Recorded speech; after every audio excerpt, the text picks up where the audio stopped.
पर्यावरण शिक्षा में आज हम समुद्री प्रदूषण यानी मैरीन पॉल्यूशन के बारे में जानेंगे। लगातार गिरते मानव पर्यावरण ने पूरे विश्व के लगभग सभी देशों के लोगों को अनेक चिंताओं में डाल दिया है। यही कारण है कि वास्तव में पर्यावरण ही वह सब कुछ है जिससे सभी मानव, पशु और पौधे तथा वनस्पति घिरे हैं और सुरक्षित हैं। पर्यावरण के मुख्य 3 घटक हैं। कौन कौन से हैं? वायु है, जल है और मिट्टी है। पूरे जीव मंडल में कुछ इस प्रकार की प्रक्रिया के अधीन हैं। इनमें किसी के भी परिवर्तन से सभी प्राणी मात्र सीधे सीधे प्रभावित होते हैं।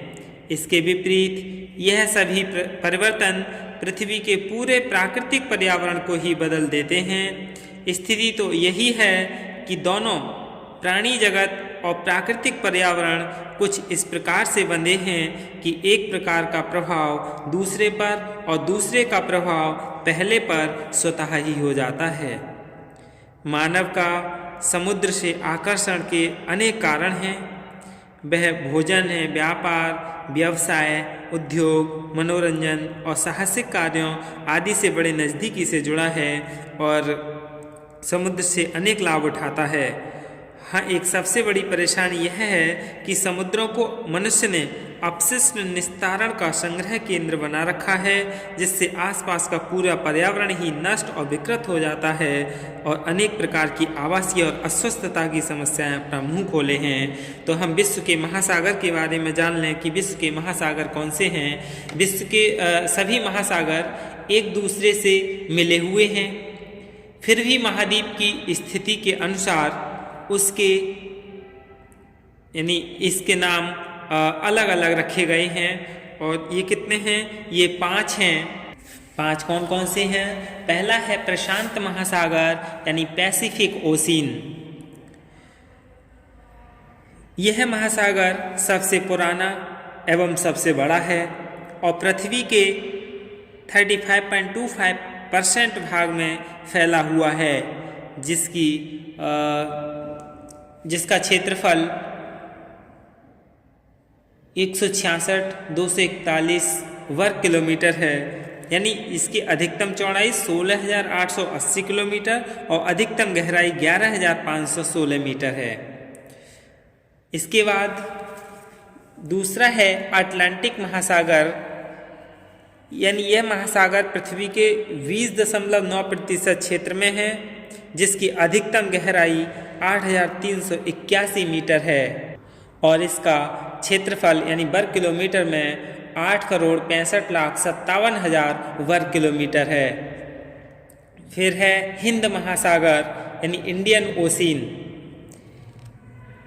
यह पृथ्वी के दक्षिण में स्थित है और पृथ्वी के 14.65% क्षेत्र को घेरे हुए है।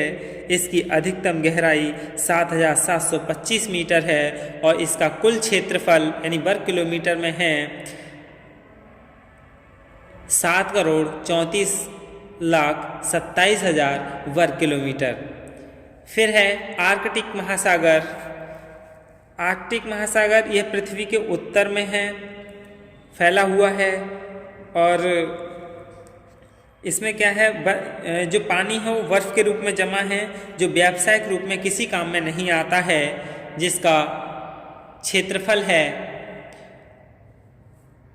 9,48,94,85,000 वर्ग किलोमीटर। फिर 5वां है आर्कटिक महासागर। यह पृथ्वी के उत्तर में बर्फ के रूप में जमा हुआ है। यह पृथ्वी के दक्षिण ध्रुव पर है और वर्ष में अधिकांश समय जमा रहता है। अब हम विश्व के बड़े समुद्र यानी major seas of the world के बारे में जानें। यानी ऐसे जल भंडार जो सभी ओर से भूमि से घिरे हों वो क्या समुद्र कहलाते हैं। यानी water reservoirs which are surrounded by land are called seas. ये भंडारण काफ़ी बड़े और गहरे होते हैं और आम जानकारी में झीलों से बड़े होते हैं। इनकी संख्या अनगिनत है। ये दे रखे नेम ऑफ सीज, इनकी संख्या कैसी है? अनगिनत है। यानी पहला सी है साउथ चाइना, जिसका क्षेत्रफल है यानी 29,74,600 वर्ग किलोमीटर। और दूसरा है कैरिबियन, तीसरा है मेडिटेरेनियन और चौथा है Bering, Gulf of Mexico, Sea of Okhotsk और seas of Japan, Hudson Bay, East China, Andaman, Black Sea और रेड सी। यानी ये क्या हैं? कुछ समुद्रों के नाम हैं। ये सभी समुद्र और महासागर प्राय खारे होते हैं, यानी नमक या लवणों का प्रतिशत इसमें ज़्यादा होता है। इनका जल आम आदमी और पशुओं के पीने योग्य नहीं होता, केवल तकनीकी प्रकार से इन्हें शुद्ध और पीने योग्य बनाया जा सकता है। सभी तकनीकियाँ काफ़ी महंगी होती हैं। ऐसे देश जहाँ पेयजल का अभाव है बहुत ही व्यावहारिक कठिनाइयों का सामना करते हैं। ऐसा भी होता है कि कहीं कहीं पूरी पेयजल की व्यवस्था अन्य देशों से भी की जाती है, पर इस स्थिति का समुद्री प्रदूषण में कोई सीधा संबंध नहीं है। अब हम समुद्रों के लाभ यानी एडवांटेज बाय सी जान लें कि समुद्रों से क्या क्या लाभ हैं। यानी परिवहन के ये अच्छे साधन हैं। जो समुद्र हैं वो परिवहन के अच्छे साधन हैं। They are good sources of transportation, और इनमें लंबी यात्राएं सस्ते में उपलब्ध हो जाती हैं। Long travels can be taken in cheaper rates. फिर अनाज, दवाइयाँ एवं अन्य खाने पीने की वस्तुएं दूर दराज के देशों को उपलब्ध कराई जा सकती हैं।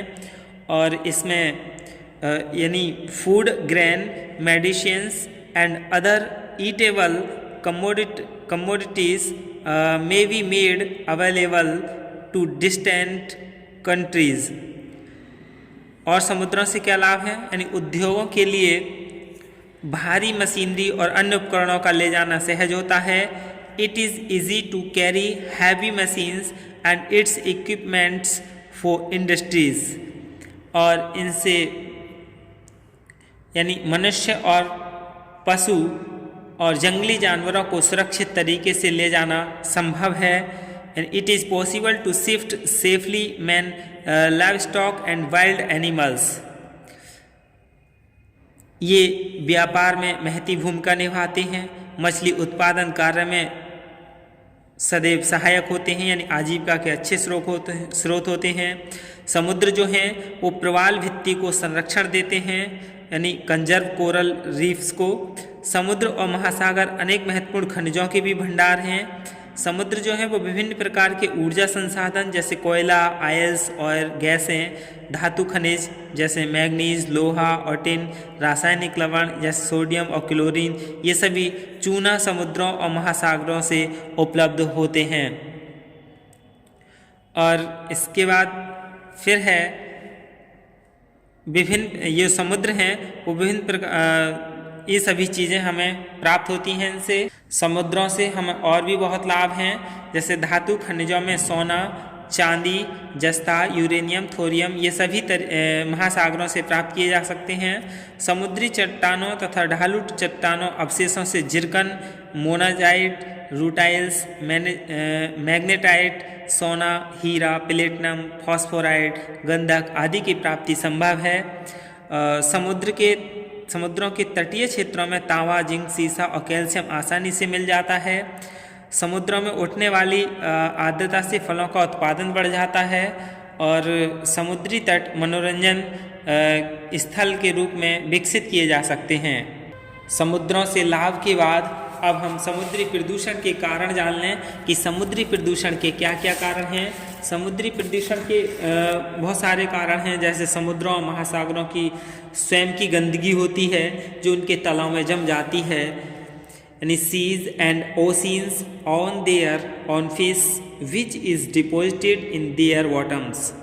घरेलू कचरा और कृषि तथा औद्योगिक अपशिष्ट जो नदियों में बह कर आते हैं सीधे समुद्रों और महासागरों में चले जाते हैं। Domestic sewage and industrial and agriculture waste which flows through rivers directly dump in seas and ocean. जहाज की धुलाई, सफाई और समस्त गंदगी का निस्तारण समुद्रों महासागरों में ही किया जाता है। यानी washing cleaning of ships, cargoes and disposal of all wastes in done only in seas, oceans। यानी इन समुद्री प्रदूषण के और भी बहुत कारण हैं, जैसे जलयान के टैंकर से तेल का रिसाव समुद्री जल को क्या है प्रदूषित कर देता है। मृत जलचरों से समुद्री जल को प्रदूषित होने से नहीं रोका जा सकता है। It is not possible to check the sea water being polluted by dead water animals creatures। और क्या है, यानी समुद्री खाद्य पदार्थों में सेलफिश का बड़ा योगदान है। इसमें हेपेटाइटिस, पोलियो और अन्य रोगजनक कीटाणु मिलते हैं जो स्वास्थ्य के लिए क्या है हानिकारक हैं। Oceans food stuff keeps the shellfish too much contributes, they provide hepatitis, polio and other germs, virus which are very much harmful for health। और समुद्री प्रदूषण के कारण पानी से हल्की वस्तुएं समुद्री जल की सतह पर तैरती रहती हैं। पानी से हल्की वस्तुएं कौन सी होती हैं? तेल भी है, ये ऊपर तैरता रहता है। ये जल को प्रदूषित नहीं करती बल्कि इनके खाने से कई पक्षी मर तक जाते हैं। Things lighter than water floats on the surface of seas water, they not only pollute the water but several birds die by its eating। ये क्या हैं? समुद्री प्रदूषण के कारण हैं और समुद्रों से लाभ हैं। धन्यवाद।